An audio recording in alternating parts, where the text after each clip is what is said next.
Throughout the episodes of Naruto and Boruto, we've seen various characters undergo transformations to gain new powers, considered grand and even destructive. As a result, they become increasingly powerful. So in today's video, I'm going to talk to you about the most powerful transformations in each of the franchises. Remember, this list is not in any particular order, but before we continue, don't forget to leave a like, subscribe to the channel, and hit the notification bell. This way, you help me bring more cool content and get everything firsthand. Well, without further ado, let's get to the video. Human Beast Transformation. Let's start with a transformation frequently seen in Naruto Classic. This technique is a specialty of the Inuzuka clan, which uses ninja dogs, to perform it. After creating a shadow clone, the user merges with the clone and their Ninken companion, forming a giant three-headed wolf. From there, the size and power increase drastically, gaining sharp claws and canine teeth. In terms of direct attacks, the technique demonstrates great dynamics and efficiency.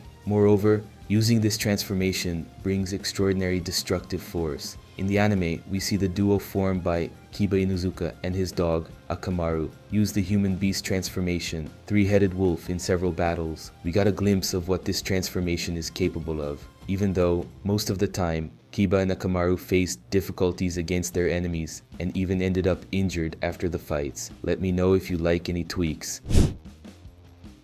Next on the list is the Cursed Seal transformation. This technique was created by Orochimaru, who, lacking a body strong enough to handle the Sage Mode, which will be mentioned later in this list, developed this alternative method to use Senjutsu. By using Jugo, who has a natural body that produces an enzyme capable of triggering bodily transformations, the Sannin created a Cursed Seal that feeds the bearer's chakra with Orochimaru's Senjutsu. So how does it work? First, Orochimaru needs to bite a part of the person's body where he wants to apply the mark. Usually, the neck is the most common spot. When activated, the Cursed Seal releases Orochimaru's own chakra into the user's body, providing enhancements similar to Sage Mode. As observed by Enko Mitarashi, one of its victims, the seal corrodes the bearer's chakra to sustain the activation of the mark. Afterward, the user gains what could be called extra chakra, distinct from the chakra they already possess. Generally, receiving it involves enduring excruciating pain, which feels like a near-death experience. We saw this when Sasuke was taken by the Sound 4. It's worth mentioning that very few people survive this second phase, as it's something difficult to withstand. Additionally, prolonged use of the mark can corrode the person's body and mind, especially due to Orochimaru's chakra being present, making the bearer more susceptible to his influence. In addition to Anko, one of the first survivors of Orochimaru's technique, there were other users of the Cursed Seal, Sasuke Uchiha and the Sound 4, consisting of Kimimaro Kaguya, the twin demons Sakon and Ukon, Tayuya, and lastly, Juzo, who was one of the key pillars in the development of this transformation. Let me know if you'd like any changes.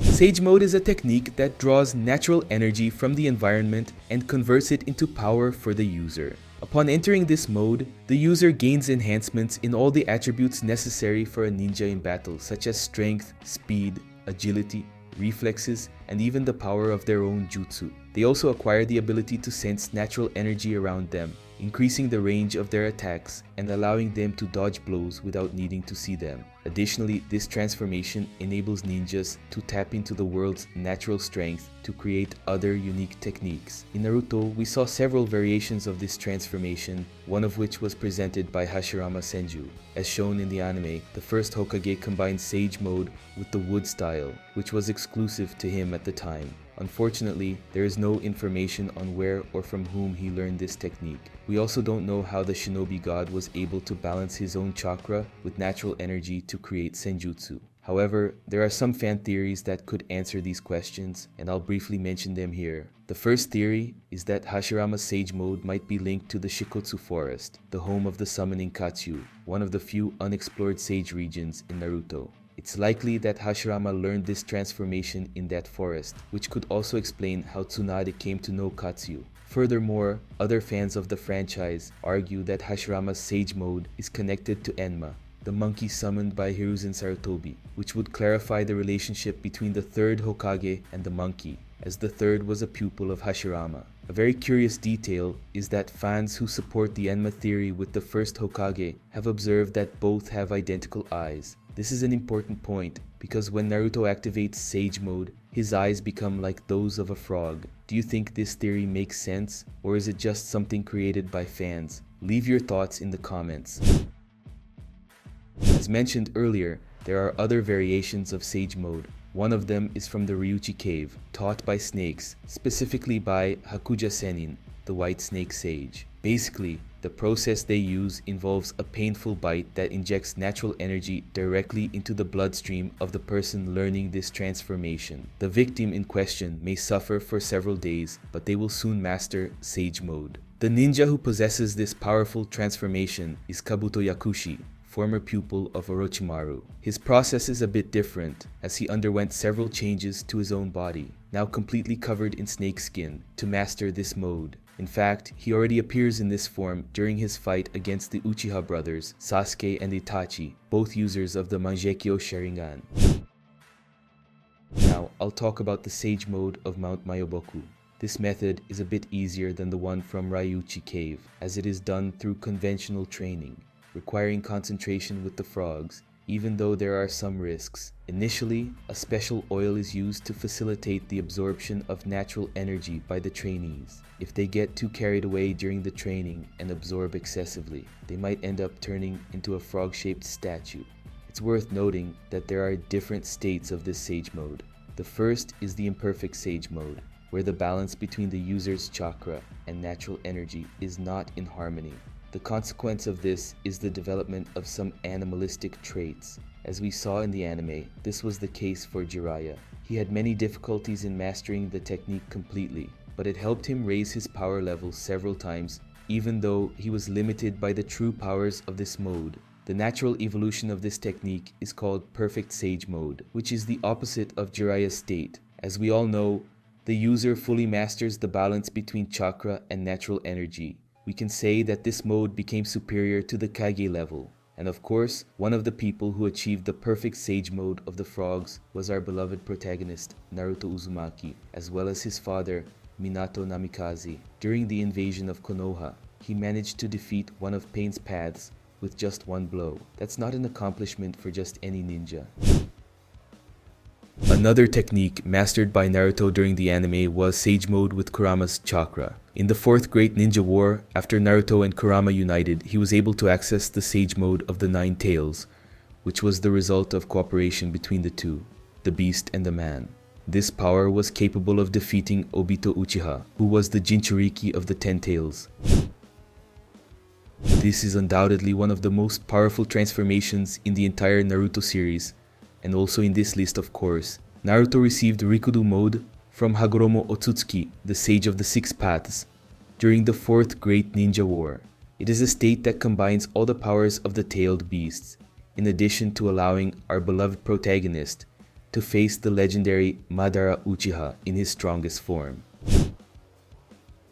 Unlike Sage Mode or Rikudo mode, which use external energy along with the user's chakra, Baryon Mode consists of fusing Naruto's chakra with Kurama's, creating a form of extremely powerful energy. The Nine Tails mentions in the anime that this process is similar to how the sun obtains energy, through nuclear fusion, combining elements to generate something even bigger and more powerful. With this transformation, Naruto experiences an unprecedented and enormous boost in both physical strength and speed, as well as perception, to the point where he can easily detect microscopic objects, which even Sasuke couldn't track with his Sharingan. The power is so immense that it's capable of defeating Ishiki Otsutsuki, a new and very powerful villain who appeared in Boruto Next Generations. In fact, there's a video here on the channel explaining Baryon Mode in detail. The link is in the cards, be sure to watch it after this. However, as Uncle Ben always said, with great power comes great responsibility. Unfortunately, due to the high fusion of chakra between Naruto and Kurama, the consumption of this energy can lead to the end of one of the user's lives. Because of the immense power Kurama possessed, she did not survive after the battle. It was a very sad ending that took all of us by surprise. In memory of this amazing character, I also made a tribute video for her. The link is also in the cards. In Boruto Next Generations, we were introduced to Mitsuki, a new representative of the younger generation of ninjas, who is part of Konohamaru's Team 7, alongside Boruto Uzumaki and Sarada Uchiha. Throughout the anime, we've seen that Mitsuki can use Sage Mode with great ease, almost instinctively, which surprised many fans of the franchise. But how is it that such a young boy is able to master a technique like this, which demands so much from ninjas? The reason for this is that Orochimaru created Mitsuki to be compatible with natural energy. Unlike Naruto, Jiraiya, Hashirama, Kabuto, Minato, and even his own father, who need to accumulate energy and use it within a short period of time, Mitsuki has access to Jugo's Kekkei Genkai, which allows him to passively accumulate natural energy. In other words, Mitsuki has access to an unlimited amount of natural energy.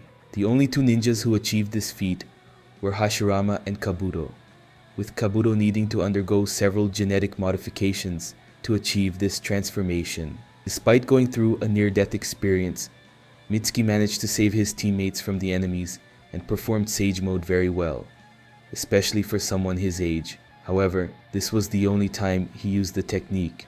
Let's hope for more moments like this. There are a few transformations that deserve mention, even if many of them may not be exactly considered transformations per se. The first one is Maitogai's transformation, when he opens all 8 inner gates, during his fight against Madara Uchiha, which led him to a near-death experience to the point that he currently needs a wheelchair. This technique has also been used by other ninjas in the anime, like Kakashi Hatake, Rock Lee, and even Guy's father, Maito Dai.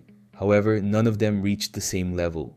Next, we have Kisame Hoshigaki's Shark Mode transformation. Due to his large chakra reserve, he's considered a tailless Biju, and as an Akatsuki member, he is able to channel all that chakra to transform into a shark, gaining even greater strength than he already had. However, perhaps many of you might not consider this a true transformation, since Kisame already has a shark-like appearance. What do you think? Let me know in the comments. It's worth mentioning that this technique was shown during his battle against Maitogai and Killer Bee. In addition to these, we have the unstable Biju mode, used by Kaguya Otsutsuki during her fight against Sasuke and Naruto in the dimension she created, where she transforms into a rabbit goddess. We also have Boruto's transformation into Otsutsuki Momoshiki, becoming Borushiki. In fact, this technique has 5 different phases until the vessel reaches the final stage. Would you like a video specifically talking about this transformation? Let me know in the comments. But now answer me this. Which of these transformations is the most powerful? Which one is your favorite? Do you think some of them will be seen in Boruto? Did I miss any transformations on this list?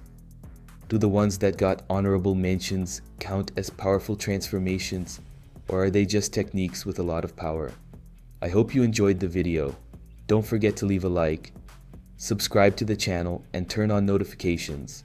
While you're at it, go ahead and binge watch the videos appearing on the screen. I guarantee you won't regret it. Thanks for watching, kisses, and see you later.